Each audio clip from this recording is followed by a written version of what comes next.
Hi everyone and welcome back to the Audit Mastery Blueprint with me, Kyoshabire, as your host. And today I'll be taking us through a very exciting and very educational topic, which is about how organizations can best prepare for external audits. And wow, I know how stressing the organizations become once they hear of an external audit. And what is it, by the way? So, an external audit is an independent review of the financial records of the organization by individuals, by firms, by regulators to verify the accuracy and the reliability of the financial statements as well as compliance with the applicable laws and regulations. But yes, we also do more than that. We check during those audits. We also look at the internal controls of the organization or the processes, how best these could be strengthened through providing practical recommendations.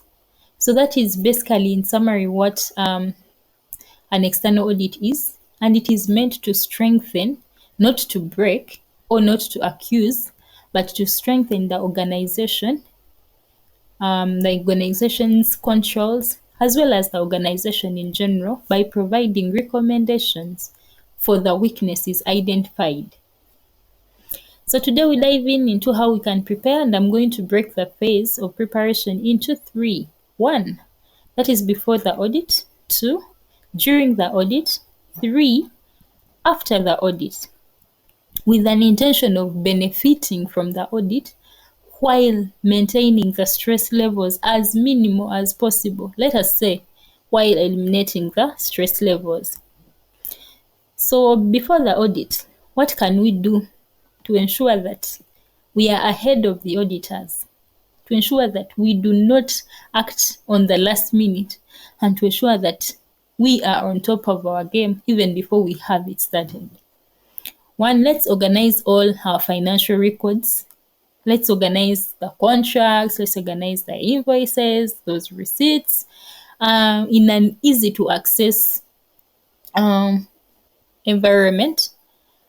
Then let us review our internal controls to make sure that they are in place and operational, because the auditors do not look outside our information.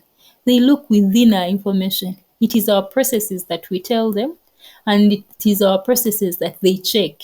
So let us make sure that whatever we have documented that we are practicing as an organization is actually what is being done. So let's review our internal controls and we make sure they're in place and working before the auditors even set in. Then we know that the audit is upcoming. Let us assign a dedicated person to coordinate with the auditors. If we know that the audit is coming ahead, let us just have someone dedicated to them for the period, because usually auditors don't stay for long. Some, depending on the magnitude of the information that they're going to have to audit, it is either 2 weeks, maximally a month. So you can have someone dedicated to support the team as and when queries arise. Finally, before the audit, we should hold a pre-audit meeting as an organization to brief our team and clear up any gaps that we identify early. So let us brief everyone. Let us brief the different departments that we are going to have an audit ongoing to avoid surprises and information drag. Yeah, so basically summarizing that before the audit, let us organize our financial records, let's review our internal controls, and make sure they're in place and working before the auditors even set in. Let us get someone assigned and dedicated to coordinate with the auditors. And finally, we hold a pre-audit meeting where we highlight the entire team about the upcoming audit to keep them in check. And then, yes, here the audit has started. So how do we conduct ourselves during the audit? The auditors are now here, the pressures are at maximum, but how do we bring those pressures down and we keep in check to ensure that everything is running smoothly as started? First of all, and the quickest tip is respond quickly and accurately to any auditor requests. Try as much as you can to respond to the queries that the auditors raise. And if you're not sure of the information that you're responding, try and first get the clarity. Because each information you give to the auditors, if it contradicts, then now it creates more inquiries, it creates more tension, it creates more contradiction, which now drags on the process. So let us respond quickly and accurately to any auditor requests. Let us be open and transparent. Let us not hide information from the auditors, because hiding just causes more problems. And let's give auditors access to people, to documents, to systems. Let's not limit them. The more you limit an auditor to access certain piece of information, the more curious, the more skeptical they are towards that particular information piece they are requesting. Then let us keep communication very professional and proactive to avoid delays. If there is any inquiry that has come up, let us address it there and then to avoid further delays. And then post the audit. How do we ensure we tap the benefit following the audit exercise? We should carefully, as an organization, review any findings and the management letter. And management letter is a document that the auditors usually use to communicate the significant deficiencies, or the deficiencies they deem material, and they feel they should communicate this to those charged with governance. So they use a document called the management letter. It usually lists the findings, the recommendations, and the associated risks. So let us carefully review this as an organization.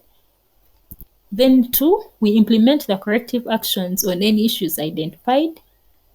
3, we meet with as a management team to reflect on the lessons learned and how we can carry these lessons forward. Then finally, we can strengthen our internal controls based on the recommendations the auditors have raised. And also, once the audit has ended, it's not that the relationship with the auditors has also ended. So let us keep in communication with the auditors, ask them a few clarities here and there, and let us ensure that we benefit from the audits. Once you do all these, you will have the make your audit preparation even much easier. I have put together a free audit preparation checklist you can download using the link in the description below. It's a very simple tool, summarized and straight to the point, which you can use to stay organized and confident before your next audit. If you found this video helpful, make sure to hit the like button, subscribe, and turn on notifications so you never miss out on more stress-free audit tips and career guidance. Above all, very practical. Thanks for watching, and remember, the best audits are the ones you are fully prepared for. See you in the next video.